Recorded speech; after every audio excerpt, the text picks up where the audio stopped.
இந்த மஞ்சப்பொடி மாமா பையன் என்னமோ சொல்ல வர்றாப்புல தமிழர் வெற்றி கழகத்தை பார்த்து.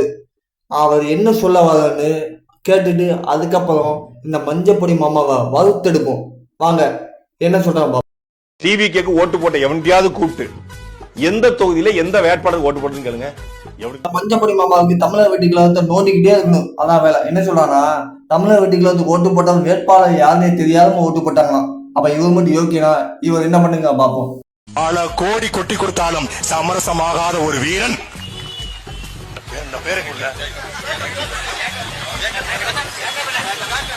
பல கோடி கொட்டி கொடுத்தாலும். பாத்தீங்களா அந்த மஞ்சப்பொடி மாமாவோட சேட்டைய? தன்னோட கட்சி வேட்பாளர் பேரே தெரியல, இதுல தமிழர் வெற்றி கழகத்து வேட்பாளர் மட்டும் நோண்டி இருக்காரு. அதாவது தன்னோட கட்சி 230 வேட்பாளர் கேட்டா தெரியாது. இதே தமிழர் வெற்றி கழகத்துல எங்கெங்க வேட்பாளர் எங்கெங்க போட்டிடுறாங்க கேட்டீங்கன்னா சொல்லிக்கிட்டே இருப்பாப்ல. அந்த அளவுக்கு தமிழர் வெற்றி கழகத்து மேல ஒரு பாசம் வச்சிருக்காப்ல. நாம் தமிழர் கட்சி மேல அவ்வளவு வெறுப்பு. உண்மையிலே இந்த ஷார்ட் மஞ்சப்பொடி மாமா பையன் தமிழர் வெற்றி கழகத்து மேல அவ்வளோ அபிப்பிராயம் பாசம் வச்சிருக்காப்ல. நாம் தமிழர் கட்சி வேஸ்ட்.